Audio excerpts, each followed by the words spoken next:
வணக்கம். எல்லோருக்கும் எல்லாம் கிடைத்திட எல்லா வல்ல இறைவனை வேண்டி இன்றைய உங்கள் சிந்தனையில் ஒரே ஒரு விருந்து நிகழ்வில் 267 மில்லியன் டாலர்களை நிதியாக சேர்க்கிறார் டொனால்ட் ட்ரம்ப்.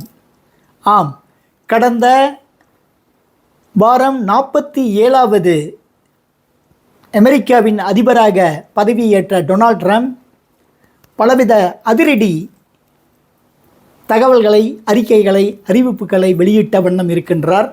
அதில் ஒன்றுதான் இந்த புதிய யுகம். அதாவது எப்போதுமே அமெரிக்க அதிபர் என்பவர் தேர்வு செய்யப்பட்ட பெண். அவர் கொடுப்பது ஒரு நாகரிகம் கருதி, ஒரு பாரம்பரியமிக்க கலாச்சாரத்துக்கு ஏற்ப ஒரு விருந்தினை கொடுப்பார்கள். அதை முற்றிலுமாக அமெரிக்காவின் அரசியல் களத்திற்காக இந்த நிதியை பயன்படுத்துகிறார். இந்த நிதிக்கு 7 டிக்கெட்டுகள் $50,000 $1 மில்லியன் வரை இதற்கு கட்டணமாக நிர்ணயிக்கப்பட்டிருக்கிறது. உலகின் பல தலைவர்கள், செல்வந்தர்கள், கோடீஸ்வரர்கள் என பலரையும் அழைத்திருக்கிறார். பலரும் இதற்கு முந்திக்கொண்டு அதில் கலந்து கொள்ள தங்களுடைய சம்மதத்தை தெரிவித்த வண்ணம் இருக்கின்றார்கள். அதிபரும் துணை அதிபரும் இருவரும் இருக்கும் விருந்தில் கலந்து கொள்ள அது இன்னும் அதிகமான கட்டணம் வசூலிக்கப்படுகிறது.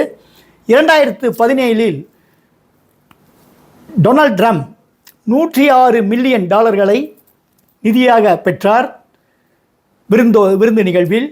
2017 தொடர்ந்து பைடன் ஆட்சிக்கு வந்த பிறகு அவர் $135 மில்லியன் விருந்து நிதியாக பெற்றார். அவை அனைத்தையும் முறியடித்து 267 மில்லியன் இது கூடும் என்று கணிக்கப்படுகிறது.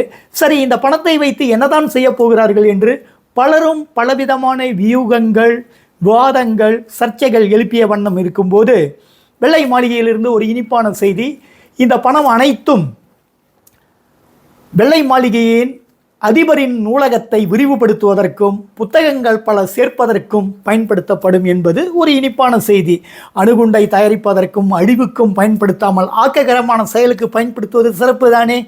ஆக அமெரிக்காவின் வல்லரசான அந்த தலைவனுக்கு நிச்சயமாக நாளும் நாட்டு நடப்பும் உலக அரசியல் பார்வையும் உள்ளூர் மக்களின் தேவையும் நன்கு தெரிந்து கொள்வதற்கு புத்தகம் போன்று ஒரு சிறந்த வழிகாட்டி இருக்க முடியுமா? நாமும் புத்தகத்திற்காக மனம் வந்து செலவு செய்வோம். அது செலவல்ல, முதலீடு என்று கூறி அடுத்த வாரம் மேலும் இது போன்ற ஒரு தகவலோடு உங்களை சந்திக்கின்றேன். அதுவரை உங்களிடமிருந்து நன்றி கூறி விடைபெறுவது உங்கள் சூப்பர்மைண்ட் டைனமிக் மு கணேசன்.